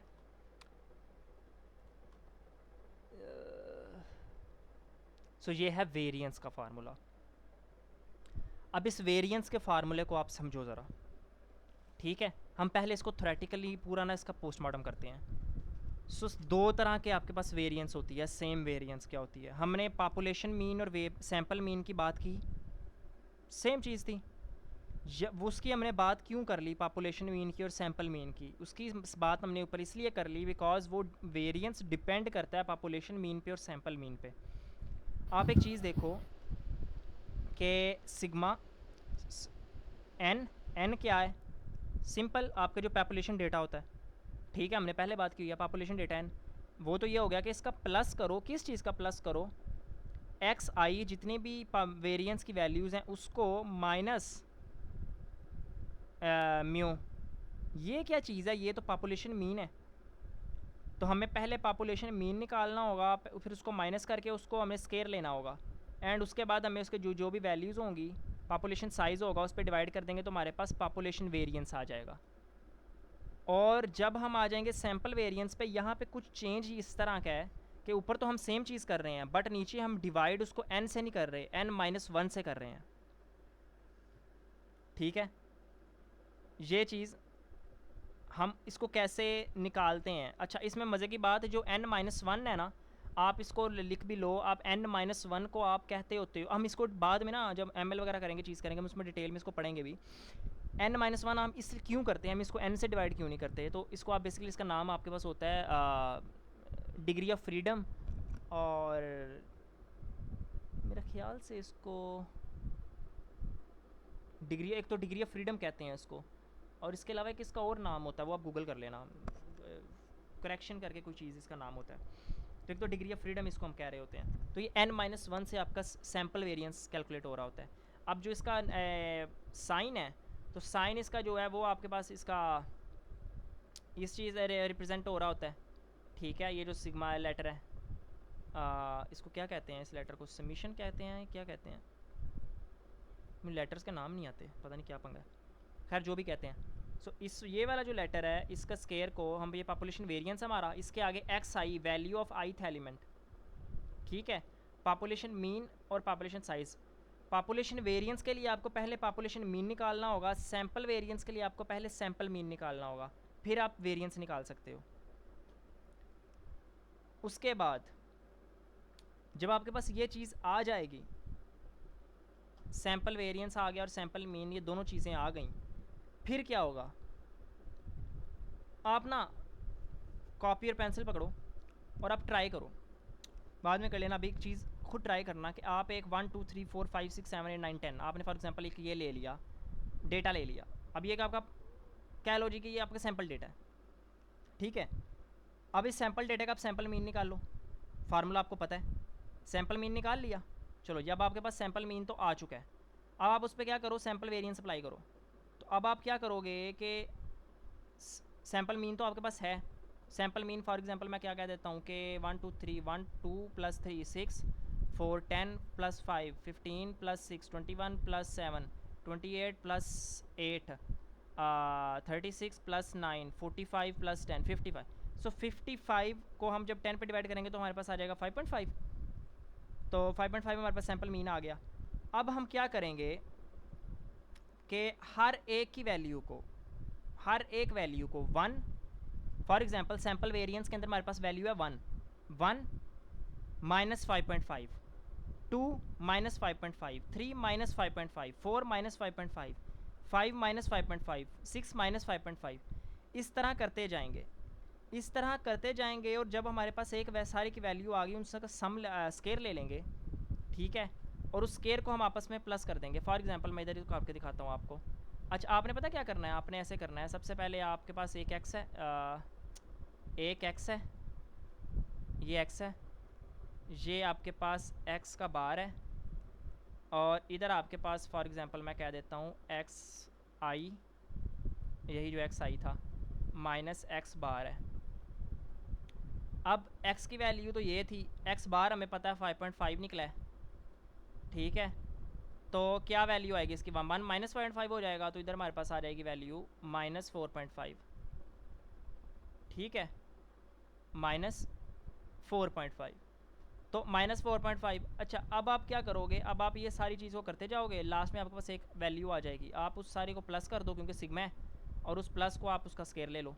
तो ये स्केयर आ गया, उस फिर स्केयर को आप डिवाइड कर दो। फॉर एग्जांपल मैं कहता हूँ स्केयर हमारे पास आ गया 70, मिसाल दे रहा हूँ, स्केयर 70 आ गया, और ये टोटल हमारे पास जो है पॉपुलेशन वैल्यू थी वो हमारे पास 10 थी, तो 10 आ गई, इसको डिवाइड करूँगा तो अब मेरे पास जो मेरा सैम्पल वेरिएंस निकला है ना, वो मेरे पास क्या निकला है, 7।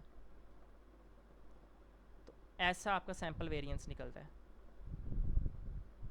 ठीक है, क्लियर हुआ।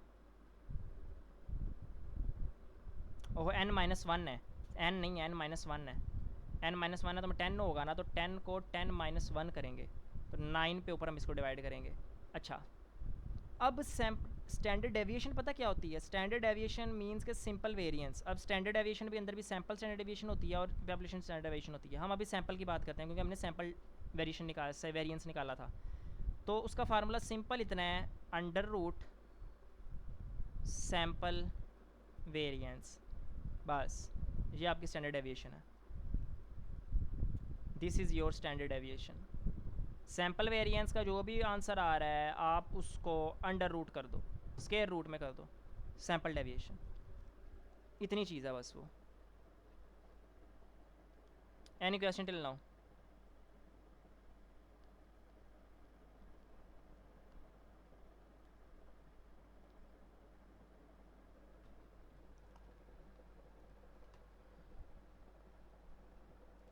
Anything till now? यस और नो? ठीक है, ओके। सो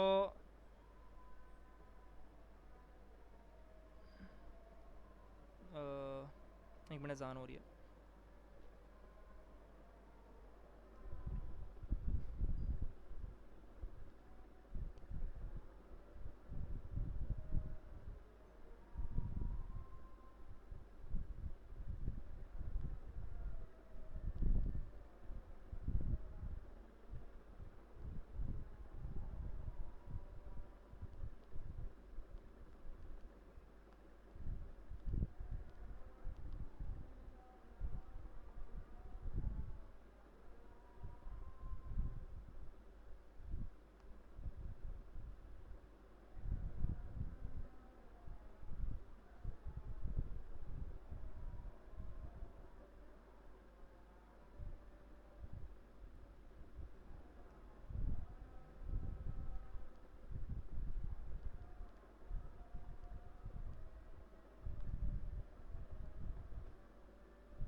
सो सैम्पल वेरिएंस और सैम्पल पॉपुलेशन की हमें समझ आ गई है। ओके, हम अब एक ही चीज़ आगे करते हैं। सो इन्होंने ये नीचे फार्मूला लिखा हुआ है, कैसे वो कर सकते हो आप, वो कैसे फार्मूला आपका होता है, ड्राइव करना है अलग फार्मूला से।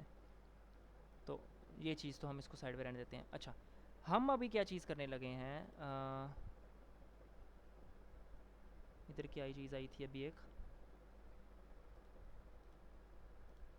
हाँ वही आया था, खैर। सो ये अप्लाई कहाँ पे होता है, हम ये भी समझते हैं कि स्टैंडर्ड डेविएशन स्टैंडर्ड ये चीज़ आती कहाँ पे है। तो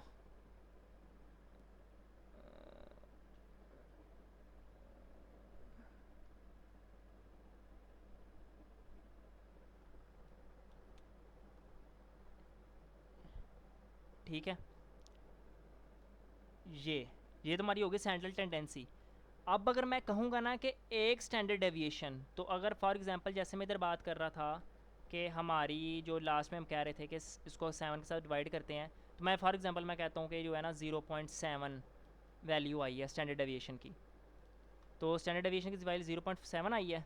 अब अगर मैं कहूँगा ना कि एक स्टैंडर्ड डेविएशन राइट इसको बढ़ाना है, तो इधर अगर आएंगे ना तो एक स्टैंडर्ड डेविएशन मतलब 0.7। तो अगर ये ऑलरेडी इसकी जो मीन था, मीन इसका 2.5 था, तो 2.5 प्लस 0.7 हो जाएगा। ठीक है, 2.5 प्लस 0.7, तो ये ऐसे हो जाएगा। उसके बाद जब फिर नेक्स्ट पे जाएगा तो 2.5 प्लस 0.7 प्लस 0.7 हो जाएगा। तो इसको हम कहते हैं पॉजिटिव स्टैंडर्ड डेविएशन या पॉजिटिव वेरिएंस आप कह रहे होते हो। यहाँ पे तो हम इसको प्लस कर रहे हैं, जब हम इसको लेफ़्ट साइड पे लेके आएंगे ना तो ये नेगेटिव होता जाएगा। 2.5 माइनस 0.7, 2.5 माइनस 0.7 माइनस 0.7, तो वो इस तरह से नेगेटिव में जाता जाएगा। ठीक है, ये आपको नज़र कैसे आएगा कि ये चीज़ हो रही है, उसके लिए मैंने ये चीज़ ओपन की थी। ये देखो, जितना कम स्टैंडर्ड डेविएशन होगा, जितनी कम स्टैंडर्ड डेविएशन होगी, आपकी जो स्प्रेड है उतना कम होगा।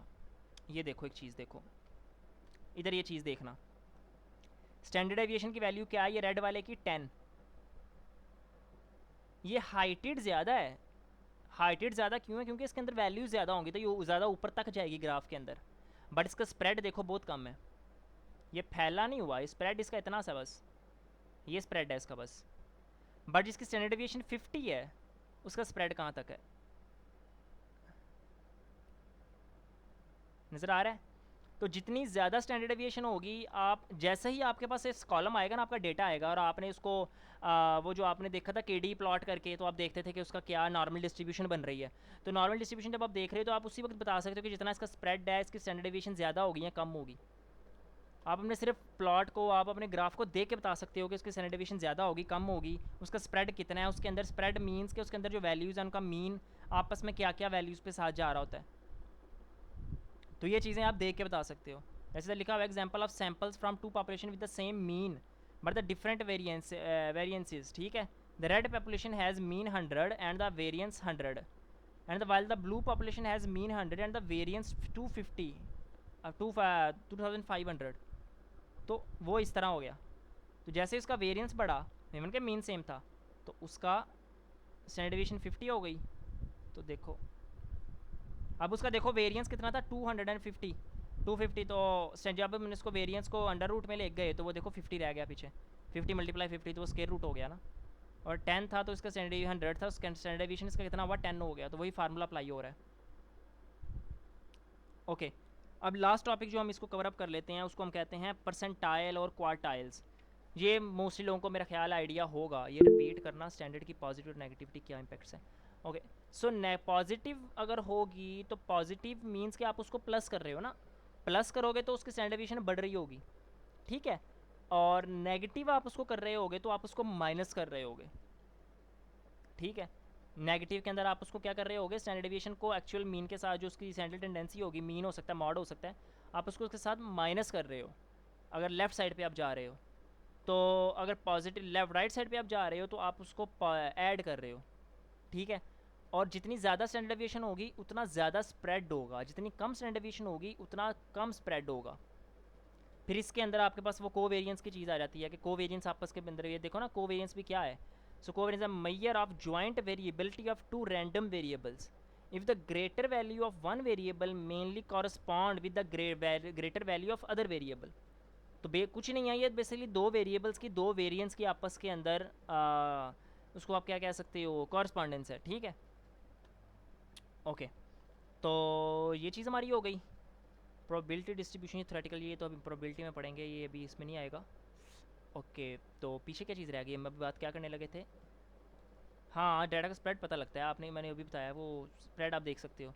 उसके अलावा भी हम जब इसमें आओगे ना, आप प्रोबेबिलिटी के साथ इसको करोगे तो आपको ये एमएल के अंदर बहुत हेल्प करेगा, कई चीज़ों में इसके फार्मूलाज हेल्प करेंगे आपको।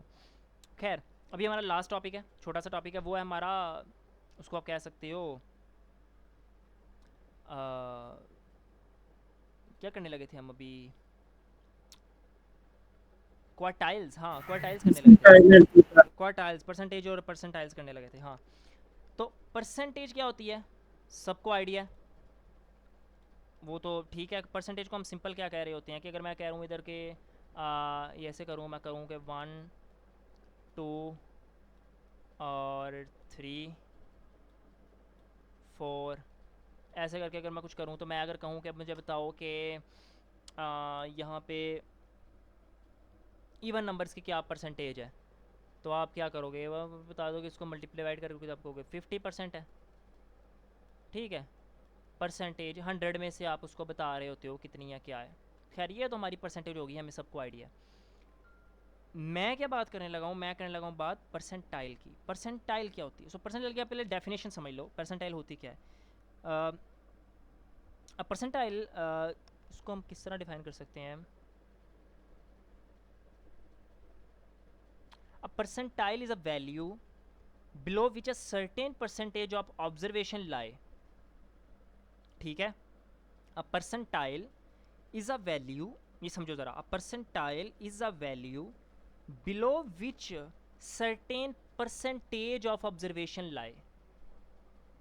परसेंटाइल एक ऐसी वैल्यू है जिसके अंदर एक सर्टेन परसेंटेज एक किसी ऑब्जर्वेशन की लाई करती है, सर्टेन परसेंटेज किसी ऑब्जर्वेशन की लाई करती है। मिसाल के तौर पे कई जगहों पे आपने देखा होगा कि आप फॉर एग्जांपल क्लास में से मार्क्स की बात करते हैं, तो यू गॉट 95% मार्क्स, तो मैं क्या कहूँगा कि यू गॉट 95 परसेंटाइल,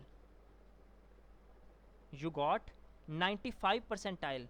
95 परसेंटाइल का मतलब क्या होगा कि 95% का मतलब ये होगा कि यू गॉट 95, तो कि तुम्हारे क्लास के 95% बच्चों से ज़्यादा अच्छे मार्क्स आए हैं। क्लियर हुआ।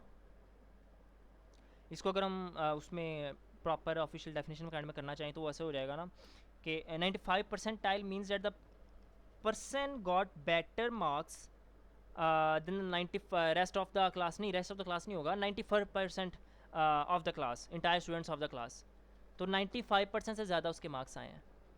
तो ये आपकी परसेंटाइल होती है कि आपके जितने आए हैं 40 परसेंटाइल, 30 परसेंटाइल, जो भी आए हैं वो बाकी सबके अकॉर्डिंग से कितने ज़्यादा आए हैं। परसेंटाइल का ये मतलब होता है, ठीक है। इसकी एक डेफिनेशन होती है छोटी सी, वो मैं आपको बता देता हूँ। इसका ना वो होता है फार्मूला सा, तो फार्मूले में क्या हम इसको कर रहे होते हैं, मैं फार्मूला लिखता हूँ, समझ आ जाएगा।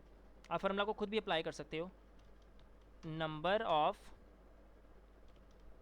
वैल्यूज़ बिलो, मैं इधर ना मैं एक डेटा ऐड करता हूँ,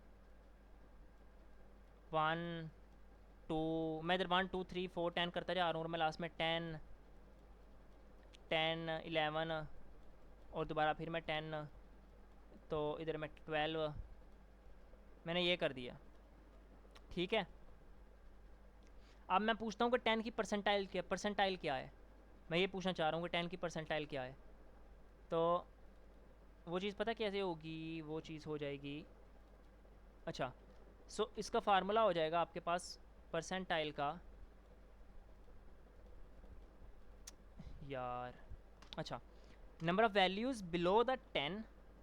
अब 10 से नीचे यहाँ पे कौन सी वैल्यूज़ होंगी, कितनी वैल्यूज़ होंगी। फॉर एग्जांपल अगर मैं कहता हूँ कि 1 2 3 4 5 इतनी वैल्यूज़ थी, फिर 10 आ गया, 1 2 3 4 5 5 वैल्यूज़ 10 से नीचे हैं, ठीक है। तो उसके बाद इसका नीचे फार्मूला क्या होगा, n टोटल वैल्यूज़। तो ये आपके पास फार्मूला होता है, ये number of values divided by n। So this is your formula to find percentile, ठीक है।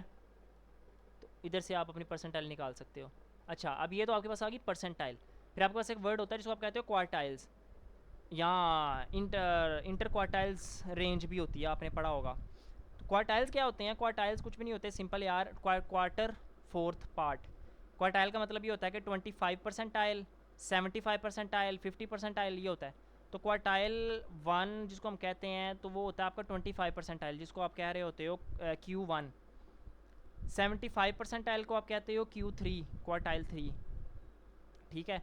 और अगर आप, ये आपकी चीज़ बड़ी हेल्प करती है आपको आउटलाइर्स निकालने में, कि आप क्वार्टाइल 1 की वैल्यू निकालो, फिर क्वार्टाइल 3 की वैल्यू निकालो। तो अगर आप देखोगे उसके दरमियान के अंदर बहुत ज़्यादा चेंज आ रहा है दोनों के अंदर, तो आप कहोगे कि अच्छा दरमियान में कहीं पे कोई आउटलायर डिटेक्ट करना है, फिर आप पकड़ सकते हो। तो ये ऐसी चीज़ हो गई कि आपने एक जंक्शन लगा दिया, आपने एक स्टॉप लगा दिया, आपने कहा कि यहाँ तक मेरा काम बिल्कुल सही हो रहा है, एक ये स्टॉप है। आप आगे गए, आपने एक और स्टॉप लगा दिया, यहाँ तक मेरा काम बिल्कुल सही हो रहा है। अब अगर आपका एक स्टॉप ठीक नहीं हो रहा, फॉर एग्जांपल मैं कहता हूँ आप यहाँ से इस्लामाबाद गए, आपने एक भीड़ आगे प्ला जो है ना उधर लेट से झेलम के पास एक आपने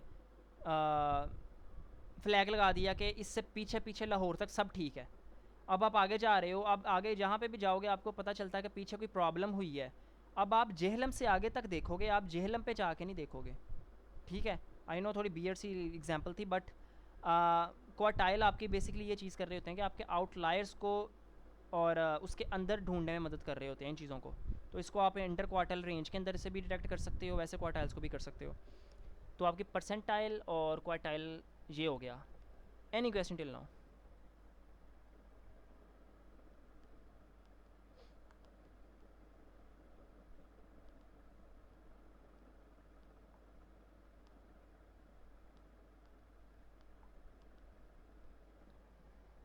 क्वार्टाइल रिपीट कर, क्वार्टाइल कुछ क्वार्टाइल सिंपल एक चीज़ होते हैं जिसके अंदर आप समझ लो कि 25 परसेंटाइल की मैंने बात की। तो 25 परसेंटाइल समझ लो कि उसका जो होगा ना 25 फोर्थ पार्ट, 25 है, 50 है, 75 है, ये क्वार्टाइल्स हैं। क्वार्टाइल मतलब कि फोर्थ पार्ट, तो 100 का फोर्थ होता है 24, 25 होता है उसका, 50 होता है, इस तरह चीज़ होती है। तो ये आपके ये क्वार्टाइल्स होते हैं। आप जब देखते हो ना गूगल में, वो आप करते हो क्या उसको कहते हो, इन्फो करते हो, डिस्क्राइब करते हो, बताओ ज़रा, नमपाई का या पांडास का जो फंक्शन आप करते थे,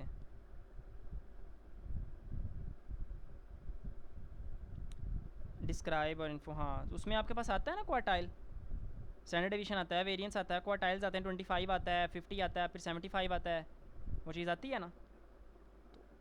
वही चीज़ हमने भी पढ़ी है। आप उससे मेनली आउटलायर्स डिटेक्ट करते हो, बहुत हेल्प होती है आपके आउटलायर्स ढूंढने में। मैं ये बंद कर दूँ।